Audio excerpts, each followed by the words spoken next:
See him up there. The assistant is minister. He's a healing minister.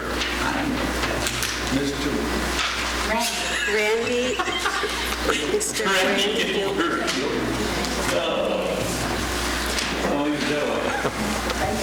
You know, Randy's got one of those names. I texted him earlier this week because I was putting it in the bulletin, and I said, you know, I'm trying to put your name in the bulletin, and all I'm coming up with was Randy Newman, and I know that's not your name. So he had to tell me what his name was. I know his name. So good morning, and welcome to St. John's Church of Faith.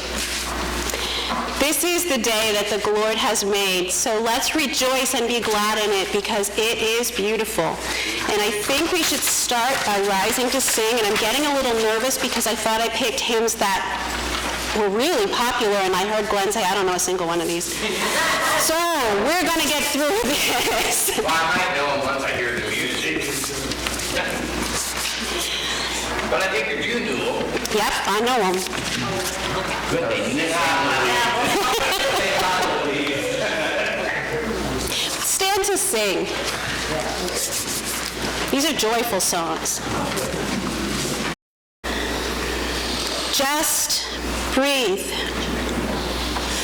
Breathe in the breath of life, the golden light of God, that he may not be hidden. Allow God to infuse you and his angels to whisper to you as you go forward through this day. Allow your heart to open. Allow his breath to breathe through you as you light the way for those who come towards you and those who would follow. Breathe. Just breathe. Creator God, we give thanks for this beautiful day. We give thanks for the bounty that fills our lives and overflows into the lives of others. We give thanks for your glory. We give thanks for the light. We give thanks for this planet Earth on which we stand and the love that you continue to pour into it. We ask that love infuse all beings and bring peace to all hearts. Amen. Amen. Please join me in the Lord's Prayer. Today's readings come from the book of Proverbs. And I'd like to start by reading Proverbs 1, verses 1 to 7, just to give you an idea. The Proverbs of Solomon, son of David, king of Israel, for gaining wisdom and instruction, for understanding words of insight, for receiving instruction in prudent behavior, doing what is right and just and fair, for giving prudence to those who are simple, knowledge and discretion to the young. Let the wise listen and add their learning, and let the discerning get guidance for understanding of proverbs and parables, the sayings and the riddles of the wise. The fear of the Lord is the beginning of knowledge, but fools despise wisdom and instruction. Proverbs 23. It's pretty long, and I may end up jumping through. The New English version, New International Version actually divides this into sayings. And saying 7 was that when you sit to dine with a ruler, note well what is before you, and put a knife to your throat if you are given to gluttony. Do not crave his delicacies, for that food is deceptive. Do not wear yourself out to get rich. Do not trust your own cleverness. Cast but glances at riches and they are gone, for they will surely sprout wings and fly off to the sky like an eagle. Do not eat the food of a begrudging host. Do not crave his delicacies, for he is the kind of person who is always thinking about the cost. Eat and drink, he says to you, but his heart is not with you. You will vomit up what little you have eaten and will have wasted your compliments. Do not speak to fools, for they will scorn your foolish words. Do not move an ancient boundary stone or encroach on the fields of the fatherless, for their defender is strong, and he will take up their case against you. Apply your heart to instruction and your ears to words of knowledge. Do not withhold discipline from a child, for if you punish them with the rod, they will not die. Punish them with the rod and save them from death. My son, if your heart is wise, then my heart will be glad indeed. My innermost being will rejoice when your lips speak what is right. Do not let your heart envy sinners, but always be zealous for the fear of the Lord. There is surely a future of hope for you, and your hope will not be cut off. Listen, my son, and be wise, and set your heart on the right path. Do not join those who drink too much wine or gorge themselves on meat, for drunkards and gluttons become poor, and drowsiness clothes them in rags. Listen to your father who gave you life, and do not despise your mother when she is old, but buy the truth and do not sell it. Wisdom, instruction, and insight as well. The father of the righteous child has great joy. A man who fathers a wise son rejoices in him. May your father and mother rejoice. May she who gave you birth be joyful. My son, give me your heart, and let your eyes delight in my ways. For the adulterous woman is a deep pit, and a wayward wife is a narrow well. Like a bandit she lies in wait, and multiplies the unfaithful among men. Who has woe? Who has sorrow? Who has strife? Who has complaints? Who has needless bruises? Who has bloodshot eyes? Those who linger over wine, who go to sample bowls of mixed wine, do not gaze at wine when it is red, when it sparkles in the cup, when it goes down smoothly. In the end, it bites like a snake and poisons like a viper. Your eyes will see strange sights, and your mind will imagine confusing things. You will be like one sleeping on the high seas, lying on top of the rigging. They hit me, you will say, but I am not hurt. They beat me, but I don't feel it. When will I wake up so I can find another drink? I gotta tell you, words of wisdom can be biting and frustrating, and we wonder why they're given at all.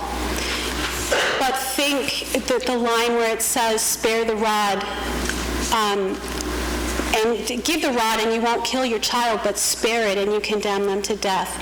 And think about how many young people have no discipline and how they're heading towards their own demise because no one has given them those words of wisdom.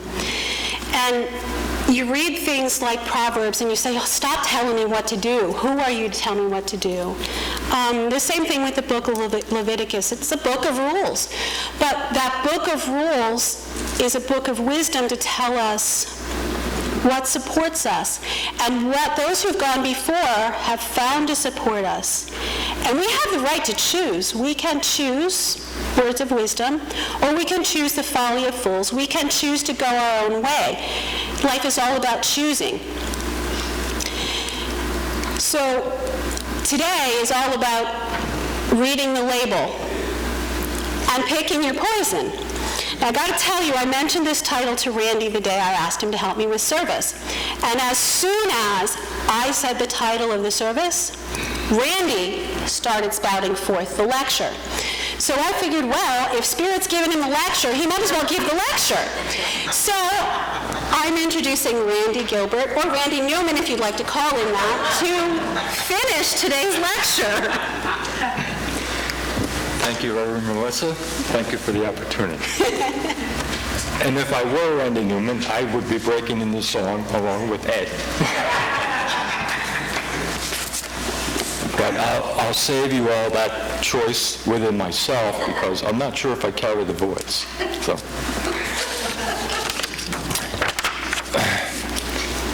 when Melissa mentioned to me about the topic,